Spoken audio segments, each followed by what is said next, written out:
Hello everyone, welcome to my channel. This is Mathura learning Pathshala. तो आज इस वीडियो में हम बात करेंगे कि कैसे आप सीटेट अपना फर्स्ट अटेम्प्ट में पास कर सकते हैं। उसी के ऊपर मैंने भी अपना जो सीटेट है, वैसे मेरा जो प्राइमरी वाला सीटेट है वो तो मैंने पहली बार में ही क्लियर कर लिया था, लेकिन जो सीटेट पेपर 2 है मेरा, वो मैं सेकंड अटेम्प्ट में अपना क्लियर कर पाई थी। और जो फर्स्ट अटेम्प्ट था मेरा, उसमें 89 मार्क्स आए थे। और मैं क्यों क्लियर नहीं कर पाई थी, मैंने क्या गलती की थी, किस वजह से मेरा पेपर रह गया था 1 नंबर से, तो वो भी मैं चीज़ें आपको बताऊंगी। क्योंकि काफ़ी सारे बच्चे हैं जो मेरी ही तरह 1 या 2 नंबर से रह जाते हैं। तो उसके लिए मेरी क्या गलती रही थी, किस वजह से मेरा रह गया था, वो चीज़ मैं आपको बताऊंगी ताकि आप वो गलती ना करें। एक और चीज़ कि आप लोग जब पढ़ते हैं तो आपको सीटेट का सिलेबस ध्यान में रखना है, ठीक है। लेकिन आप यूट्यूब से पढ़ते हैं, मैंने भी खुद यूट्यूब से पढ़ाई की थी। तो जब हम यूट्यूब से पढ़ने बैठते हैं ना, यूट्यूब पर कंटेंट इतना सारा है, हम किसी भी टीचर को फॉलो करते हैं तो बहुत ज़्यादा, मतलब इतना सारा पढ़ाया जाता है, लेकिन इतने की ज़रूरत नहीं होती सीटेट को क्लियर करने के लिए। बस हमें इतना कंटेंट ही काफ़ी है। बस आपको उसके लिए अपना उसका जो सिलेबस है वो आपको ध्यान रखना है और आपकी अप्रोच सही होनी चाहिए।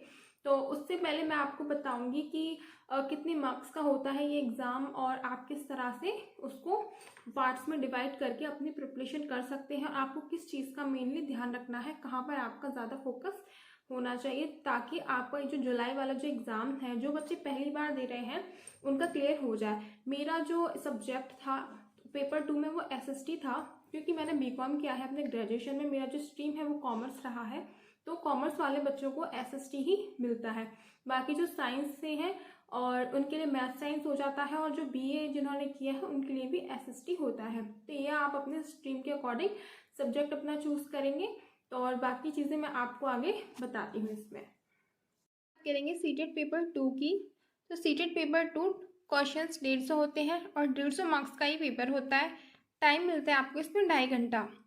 एक क्वेश्चन पर आपको 1 मिनट मिल रहा है, तो इतना टाइम इनफ होता है कि आपको 150 क्वेश्चन के लिए 2.5 घंटा अगर मिल रहा है तो बहुत बड़ी बात होती है। क्योंकि आप कोई भी अदर एग्जाम देखेंगे तो शायद ही आपने देखा होगा कि 150 क्वेश्चन के लिए 2.5 घंटा मिलता हो। सीटेट में इतना टाइम दिया जाता है, ठीक है। तो इतना टाइम इनफ होता है। तो हम बात करते हैं सीटेट पेपर 2 में। सबसे पहले चाइल्ड साइकोलॉजी की सीडीपी आपकी 30 मार्क्स की आती है, ठीक है। इसमें पैडागोजी इंक्लूड होती है। सीडीपी की आपको बहुत अच्छे से तैयारी करनी है, क्योंकि सीडीपी में आप सबसे ज़्यादा स्कोर अपना गेन कर सकते हैं। और सीडीपी को पढ़ने के लिए आपको टॉपिक वाइज इसको पढ़ना है। उसके बाद आपको इसके पीवाईक्यू लगाने हैं। यूट्यूब पे बहुत सारी वीडियोस पढ़िए, आप टॉपिक वाइज पढ़िए आप ना। और एक और चीज़ मैं ये कहूँगी कि आप अलग अलग जगह ना भागे कि आज इसकी वीडियो देखी कल उसकी देखी। आप एक ही जगह से पढ़ें, ठीक है। और अपने नोट्स बनाएं, अपने हैंड रिटन नोट्स आप खुद से बनाएं। जब आप अपने नोट्स को बनाएंगे ना, आप शॉर्ट में चीज़ों को लिखेंगे, तो लास्ट में जब आप रिवीजन करेंगे तो वो आपके लिए काफ़ी हेल्पफुल रहेगा। सेकंड है यहाँ पे एसएसटी। मेरा एसएसटी था, इसलिए मैंने एसएसटी लिया। 60 मार्क्स की एसएसटी आती है, जिसमें से जो 40 नंबर होते हैं आपके कंटेंट के होते हैं और 20 नंबर की पेडागोजी आती है, ठीक है। पेडागोजी हर एक सब्जेक्ट की होती है। और यहाँ पर जो मैथ्स और साइंस वाले बच्चे हैं उनका भी पेपर जो है मैथ्स और साइंस एक ही में आता है, मतलब 60 मार्क्स का आता है। उसमें ऐसे होता है कि आपकी 30 की तो मैथ्स आएगी एंड 30 की साइंस आएगी, उसी के अंदर आपके पेडागोजी के क्वेश्चन इंक्लूड होते हैं।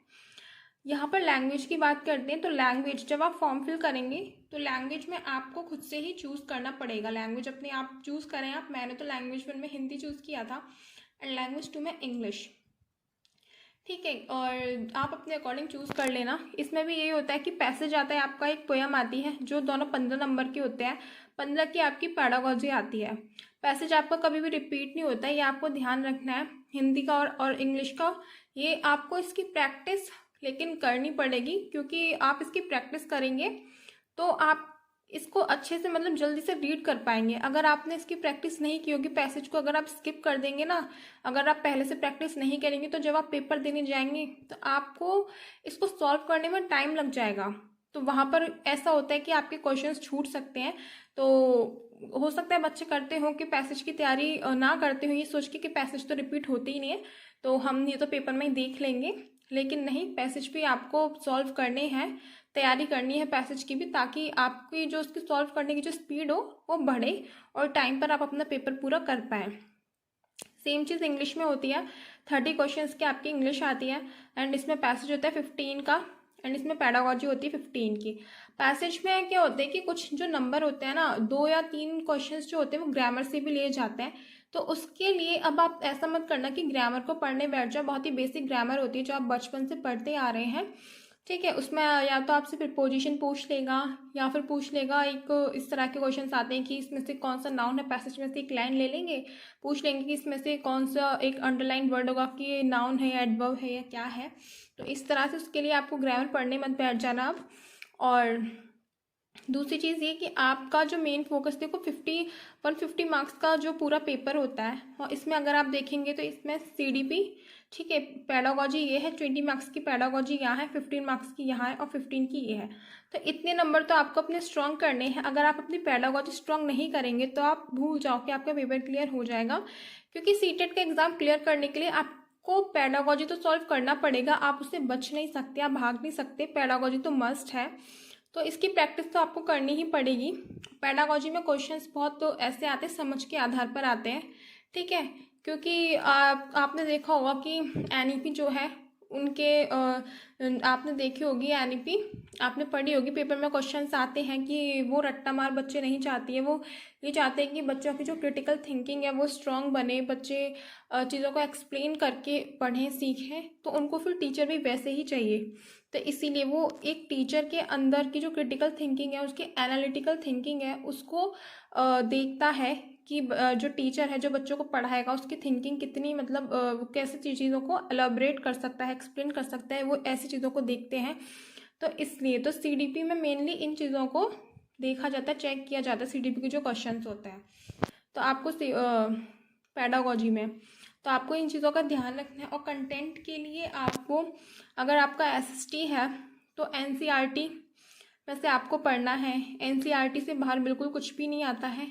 आप NCERT की बुक से पढ़ सकते हैं, या फिर अगर आप प्रीवियस ईयर क्वेश्चन पेपर लगाएंगे तो जो मैंने भी previous year question paper solve करे थे तो काफ़ी सारे टॉपिक ऐसे थे। क्वेश्चंस तो मैं ये नहीं बोल सकती कि रिपीट होते हैं, हाँ कुछ क्वेश्चंस हैं जो रिपीट होते हैं, लेकिन पेडागोजी में क्वेश्चंस रिपीट होते हैं, बहुत बहुत ज़्यादा होते हैं, लेकिन कंटेंट में से होते हैं ऐसा तो मैं नहीं कहूँगी। लेकिन हर टॉपिक ज़रूर रिपीट होते हैं, बहुत ज़्यादा रेयर ही होता है कि कंटेंट में से 1-2 क्वेश्चन रिपीट हो जाए।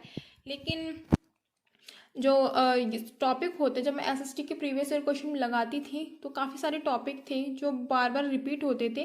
तो आपको ऐसे में क्या करना है, उन टॉपिक्स पर अंडरलाइन करके उनको अच्छे से स्ट्रॉन्ग कर लेना है, ताकि उनके अंदर से आगे कोई भी क्वेश्चन आए तो आप उसको सॉल्व कर पाएँ, आप उसको समझ पाएँ, ठीक है। तो आपको इन सारी चीज़ों का ध्यान रखना है।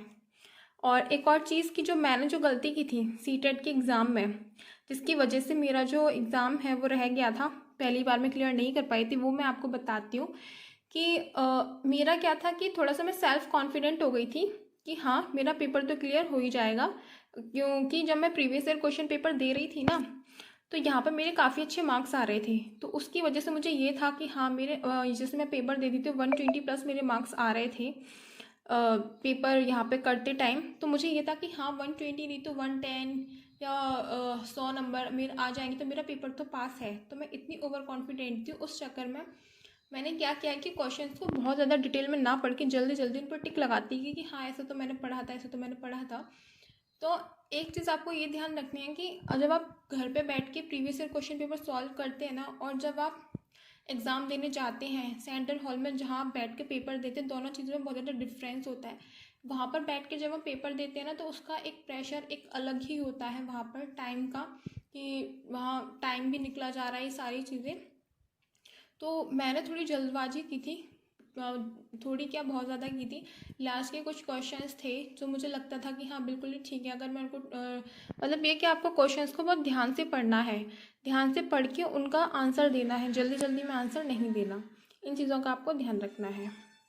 तो वीडियो अच्छी लगी हो या थोड़ा सा भी कुछ समझ में आया हो या हेल्पफुल लगा हो तो वीडियो को शेयर ज़रूर कर दो। जो भी सीटेट की तैयारी कर रहे हैं, जिनका भी सीटेट पहली बार जो बच्चे दे रहे हैं, उनके साथ वीडियो को ज़रूर शेयर करें, ताकि उनकी भी हेल्प हो जाए कि उनको किस तरह से पढ़ना है, कहाँ से पढ़ना है, क्या गलती नहीं करनी है। अगर कोई भी क्वेश्चन है, कोई भी डाउट है तो आप मुझसे पूछ सकते हैं, मैं बताऊँगी। अगर आप वीडियो चाहते, प्रीवियस ईयर क्वेश्चन पेपर चाहते हैं तो कमेंट में मुझे पता है, मैं वो भी आपके लिए वीडियोस बनाऊँगी। और वीडियो को लाइक शेयर ज़रूर कर दें, चैनल पर नए हैं तो इसको सब्सक्राइब कर दें। और यहाँ तक देखने के लिए थैंक यू। मिलते हैं नेक्स्ट वीडियो में।